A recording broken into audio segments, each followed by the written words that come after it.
ஆசீர்வாத கன்மலை ஐக்கிய ஊழியங்கள் வழங்கும் தேவராஜ்யத்தின் எக்கால சத்தம். கர்த்தருடைய பரிசுத்த நாமத்திற்கு ஸ்தோத்திரம் உண்டாவதாக. ஆசீர்வாத கன்மலை ஐக்கிய ஊழியத்தின் சார்பாக தேவராஜ்யத்தின் எக்கால சத்தம் இந்த பகுதியிலே நான் மறுபடியுமாக உங்களை சந்திப்பதில் மிகுந்த மகிழ்ச்சி அடைகிறோம். கர்த்தருடைய நாமம் பரிசுத்தப்படுவதாக.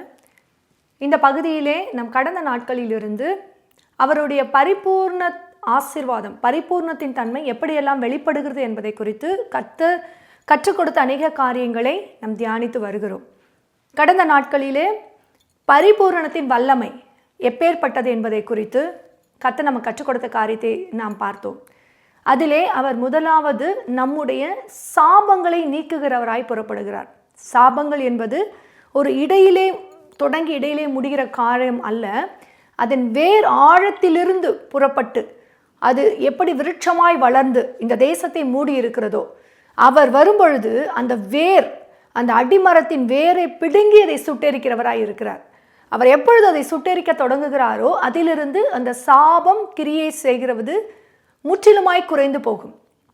ஏனென்றால் ஒரு மரத்தின் வேர் பிடுங்கப்படும் பொழுது கொஞ்ச நேரத்துக்குள்ளாக அல்லது கொஞ்ச நாளுக்குள்ளாக அந்த மரம் முழுவதும் பட்டு போய் அந்த இலைகள் எல்லாம் உதிர்ந்து அந்த மரம் அந்த தன்மையை இழந்து போகிறது. அது வெறும் கட்டையாக மாறிவிடுகிறது. அதே போலதான் இந்த சாபம் இதுவரைக்கும் படர்ந்து அது விருட்சகமாய் இருந்த இந்த காரியத்தில் அவர் மீட்பராய் வரும்பொழுது, அவர் மீட்பராய் வந்து அந்த சாபத்தின் வேரை முழுவதுமாய் வேர்பிடுங்கி, அதாவது 4 திசைகளிலும் இருந்து புறப்படுகிற அந்த சாபத்தின் தன்மை எப்படி ஒரு வலு சர்ப்பத்தின் காரியத்தில் இருந்து, அந்த சர்ப்பத்தின் தன்மையில் இருந்து எப்படி அது புறப்படுகிறது என்பதையும், ஸ்ரீக்கு எப்படிப்பட்ட காரியம் கொடுக்கப்பட்டது என்பதையும், அதே போல ஒரு பூமிக்கு எப்படிப்பட்ட காரியம் சாபம் கொடுக்கப்பட்டது என்பதையும், ஆதாம் மீது, ஆதாமுடைய குமாரன் ஆகிய ஆதாமுடைய சந்ததி மீது அந்த சாபம் எப்படி இருந்தது என்பதையும் நாம் வேதத்தில் தெளிவாய் பார்த்தோம்.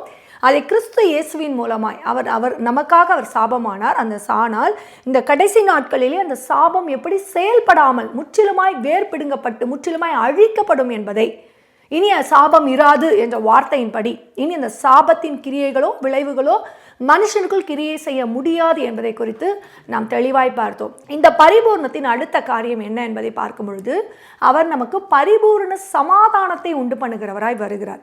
இதற்கு ஆதார வசனமாக எரேமியா 33ஆம் அதிகாரத்திலே 6ஆம் வசனத்தை பார்க்கும் பொழுது, இதோ நான் அவர்களுக்கு சௌக்கியமும் ஆரோக்கியமும் வரப்பண்ணி அவர்களை குணமாக்கி அவர்களுக்கு பரிபூர்ண சமாதானத்தையும் சத்தியத்தையும் வெளிப்படுத்துவேன்.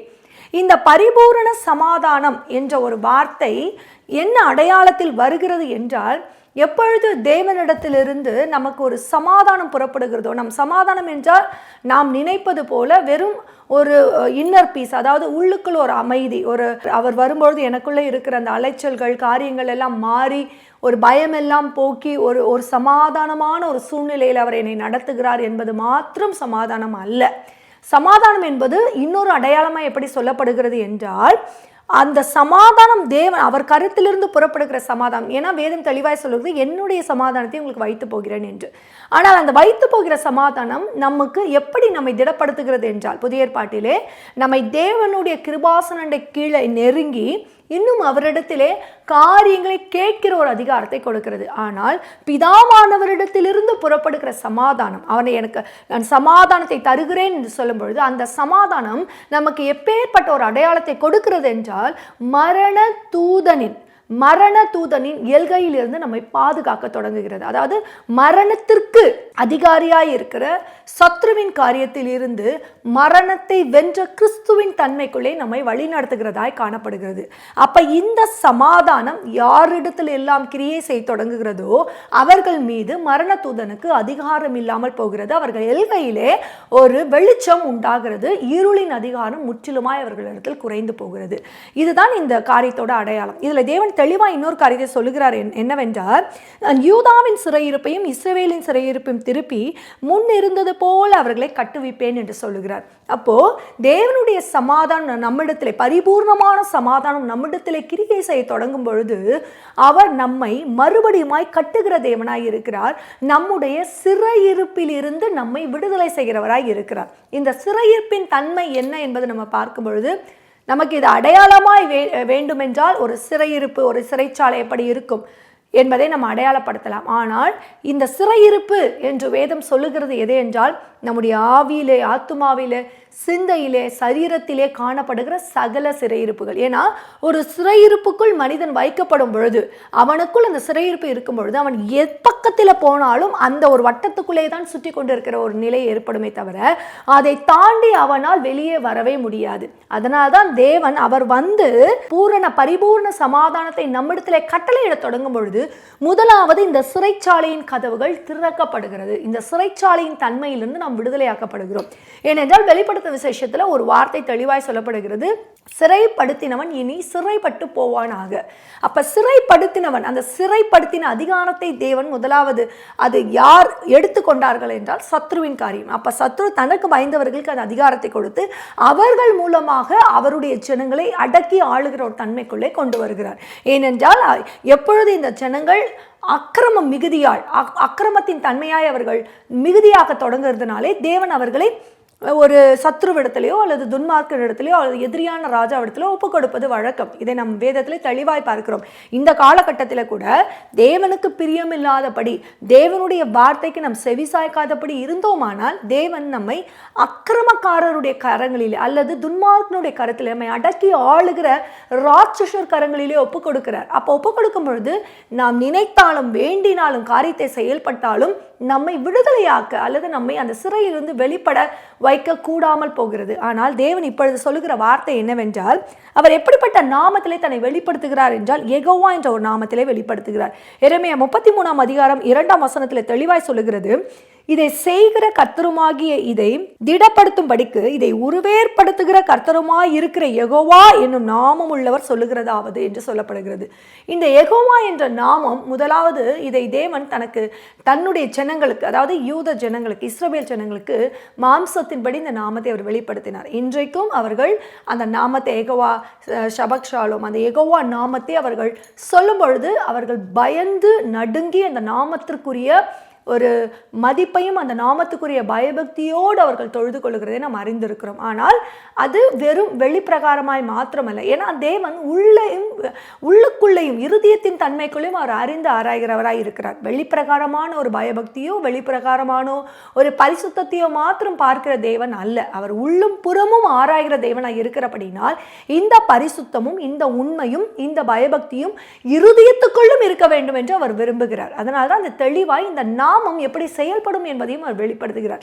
இந்த நாமத்தின் வழியாக வெளிப்படும் பொழுது அவர் நமக்கு என்ன ஒரு அதிகாரத்தை கொடுக்கிறார் என்றால், மரணத்திற்கு ஏதுவான, மரணம் நம்மை விழுங்குகிறதுக்கு ஏதுவான ஒரு அதிகாரத்தை கொடுக்கும் பொழுது அது எதிரடையாய் எழும்பி அந்த மரணத்தை வெல்லுகிற அதிகாரம், அதாவது ஜெயமெடுத்த கிறிஸ்துவின் மூலமாய் நாம் ஜெயமெடுக்கிற ஒரு அதிகாரத்தை அவர் வெளிப்படுத்துகிறார். இதற்கு ஒரு நல்ல உதாரணம் வேதத்திலே எஸ்தர் புத்தகத்தில் நாம் பார்க்கும் பொழுது, எஸ்தர் எழும்பி ராஜாவின் சமூகத்திலே போய் நிற்கும் பொழுது ராஜா தெளிவாய் அவளுக்கு சொல்லுகிற காரியம் என்னவென்றால், அவருடைய ராஜாவின் கண்களில் அவளுக்கு தயவு உண்டாகி அப்ப ராஜா அவளுக்கு ஒரு அதிகாரத்தை கொடுக்கிறார்.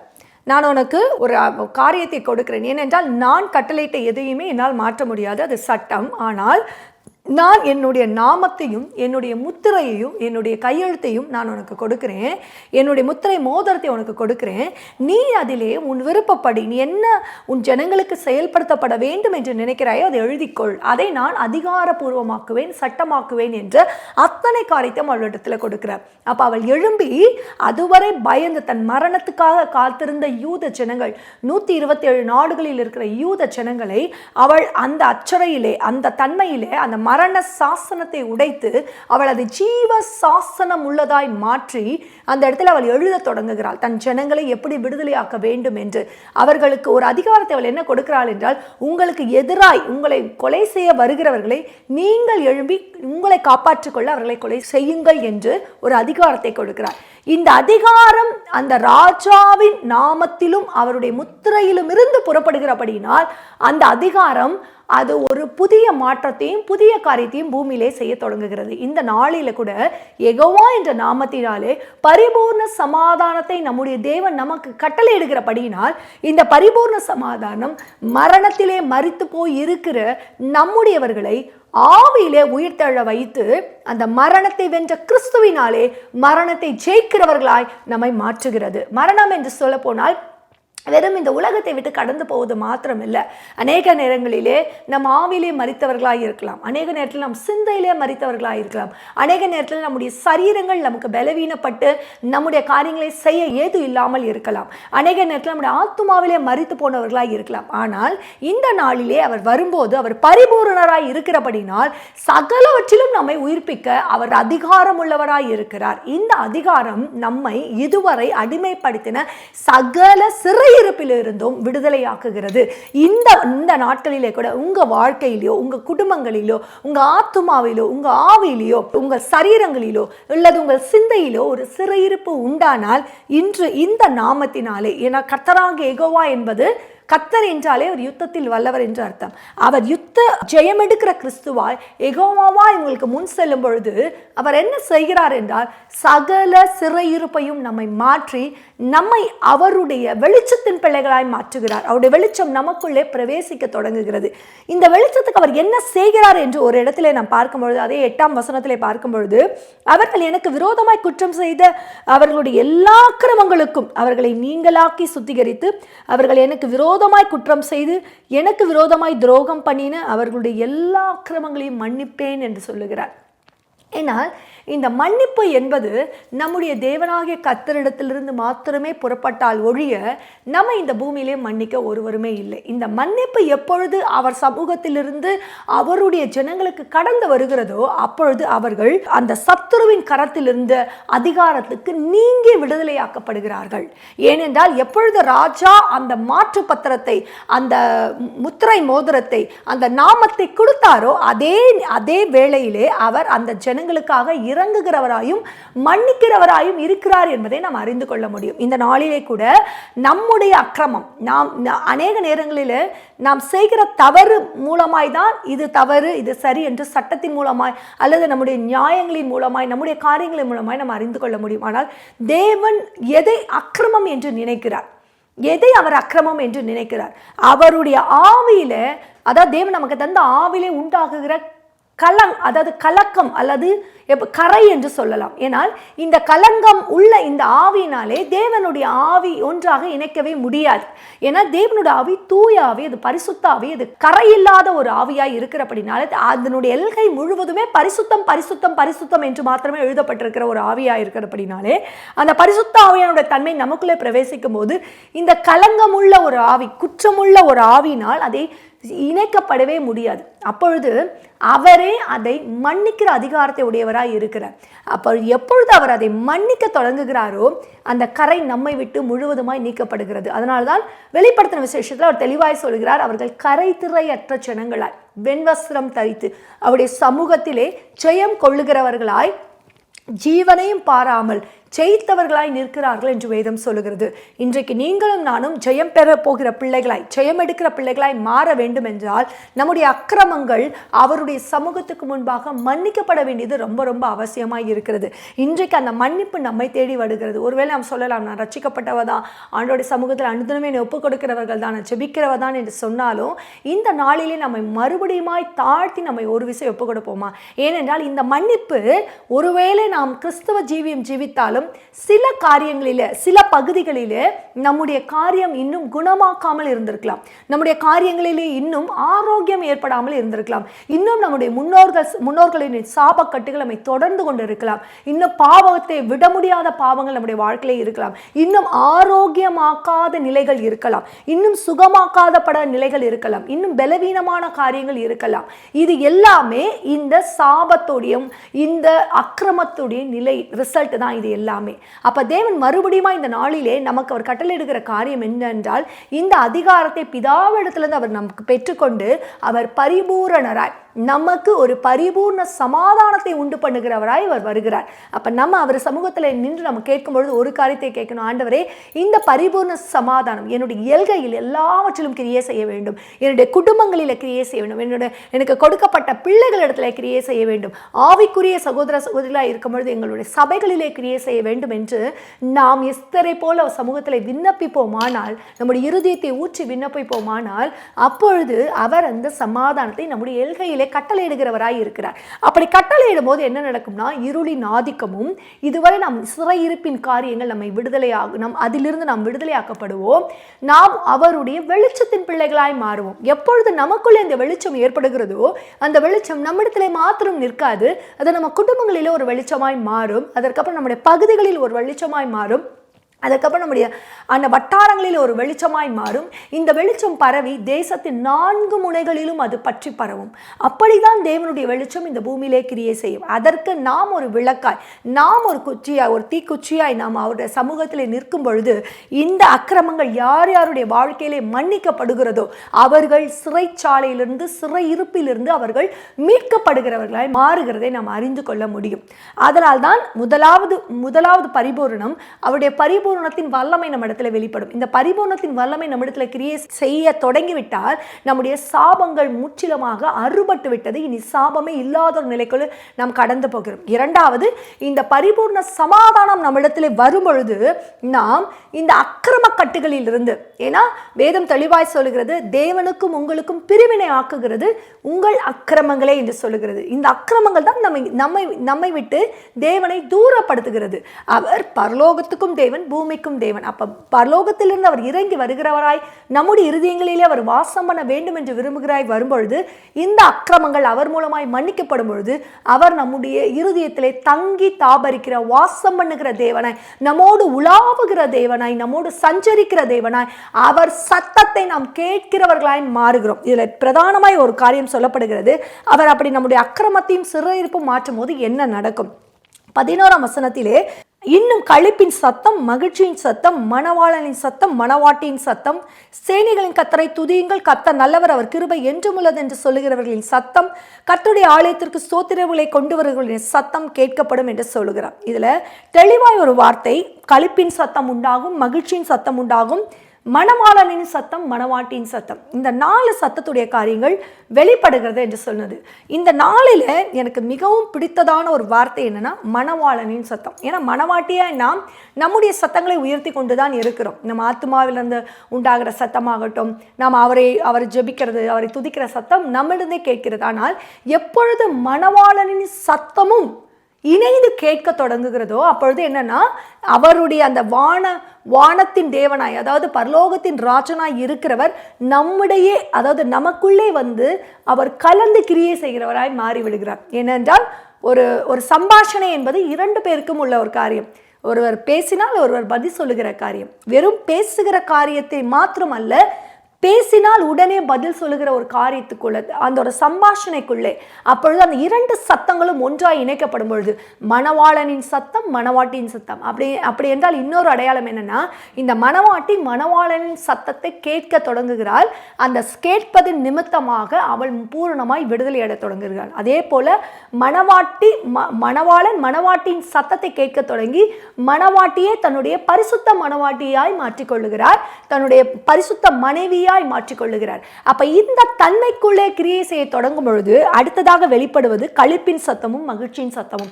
இது 2ம் எங்க கிரியை செய்யும் என்றால், ஆவியின் ஓலை களி கூறுதல். அந்த களிப்பு ஆவியிலே உண்டாகும். இந்த மகிழ்ச்சி நித்திய மகிழ்ச்சியாய் வெளிப்படும். இந்த மகிழ்ச்சி எங்கு கிரியை செய்யும் என்றால் நம்முடைய சிந்தையிலே. அதாவது இதுவரை திறந்த வாசலாய் இருந்த சிந்தை கிறிஸ்துவின் சிந்தையால் அடைக்கப்பட்டு அது மகிழ்ச்சி, நித்தியமாய் புறப்படுகிற மகிழ்ச்சியின் அடையாளமாய் அது காணப்படுகிறது.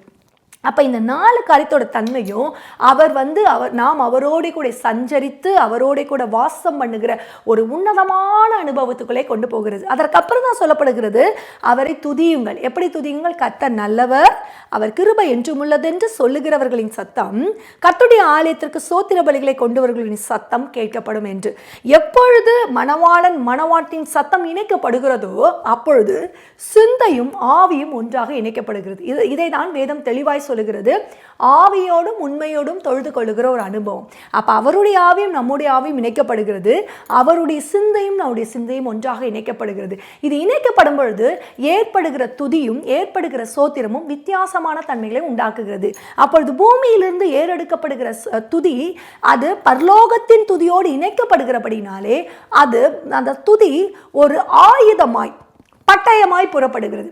அதே போல சோத்திரம் ஒரு வெளிச்சத்தின் பட்டயமாய் புறப்படுகிறது.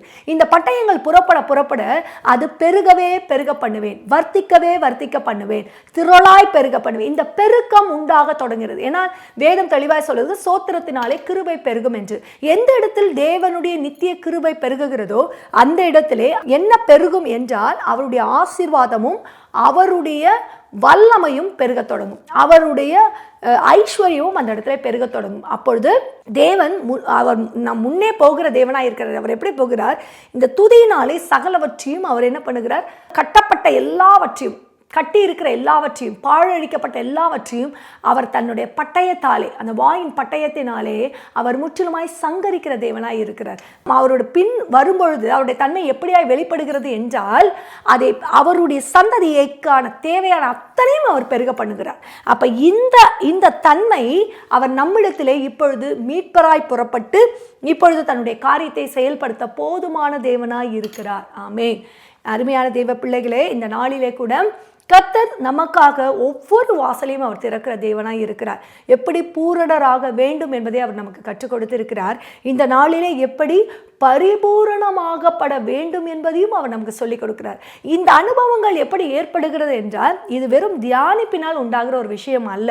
ஏனென்றால் இந்த ஒரு காரியத்திற்காக இந்த வாரம் உட்காரும் பொழுது இது உட்கார்ந்து தியானித்து பண்ணுகிறதை காட்டிலும் இதை செயல்படுத்தி அவர் கொண்டு வருகிறவராய் இருக்கிறார். இது வாசிக்கிற எப்பொழுதுமே நம்ம ஒரு உபதேசங்களோ ஒரு போதங்களோ பண்ணும் பொழுது முதலாவது அந்த வார்த்தை நமக்குள்ளே கிரியை செய்யாமல் அது வெளியிலே கிரியை செய்கிறது இல்லை.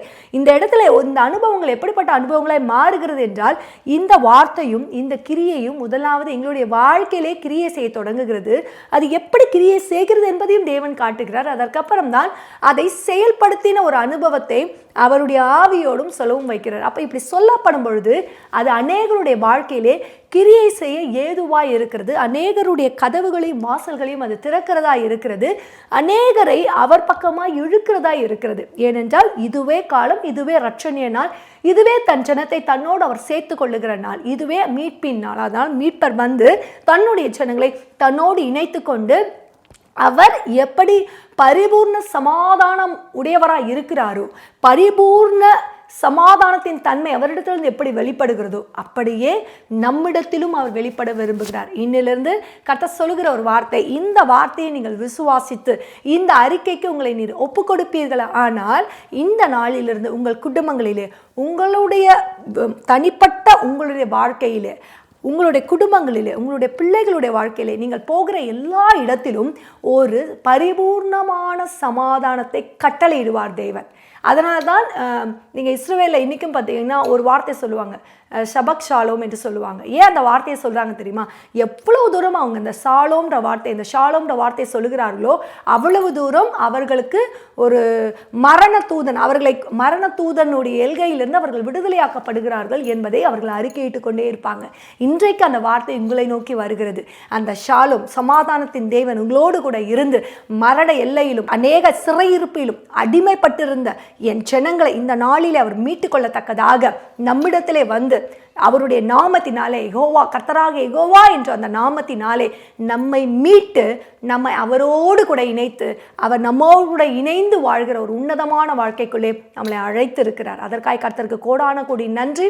நம்ம இந்த நாளிலே ஒப்பு கொடுத்து நம்ம ஜெபிப்போம். பரிசுத்தமுள்ள தேவனே, இந்த நாளிலே வெளிப்படுத்துகிற நம்முடைய வார்த்தைக்காய் கோடான கோடி சோத்திரம். ஆண்டவரே, நீர் எங்கள் வாழ்க்கையிலே சமாதானத்தின் தேவனா யெகோவாவாய் நீர் வருவீராக. கர்த்தாவே, எங்கள் அக்கிரமங்களை மன்னித்து எங்கள் சிறையிருப்பை நீர் விடுதலையாக்குவீராக. தகப்பனே, ஆண்டவரே, எங்கள் குடும்பங்கள் விடுதலையாக்கப்படட்டும், எங்கள் கொடுக்கப்பட்ட எல்லா தன்மைகளும் விடுதலையாக்கப்படட்டும். ஆண்டவரே, இந்த விடுதலை எங்களோடு அல்ல ஆண்டவரே, இது யார் இடத்துல எல்லாம் கேட்கிறார்களோ, யார் இடத்துல எல்லாம் புறப்பட வேண்டும் என்று தேவன் சித்தம் வைத்திருக்கிறீர்களோ அவருடைய வாழ்க்கையில் எல்லாம் புறப்படுவதாக அவர்களை ஆசீர்வதிப்பீராக. உம்முடைய வல்லமையுள்ள கரத்தில் எங்களை தாழ்த்தி அர்ப்பணித்து ஜெபிக்கும் கிறிஸ்து இயேசு நாமத்தில் ஜெபிக்கிறோம் அன்பின் பரலோக பிதாவே.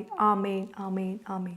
அன்பிற்குரியவர்களே, உங்கள் ஜெப தேவைகளுக்கும் மேலும் ஆலோசனைகளுக்கும் எங்களோடு நீங்கள் தொடர்பு கொள்ள எங்கள் முகவரி ஆசீர்வாத கன்மலை ஐக்கிய ஊழியங்கள், பிளாட் எண் 20, 3வது மாடி, ஜானகி நகர், அனெக்ஸ், காட்டுப்பாக்கம், சென்னை 56.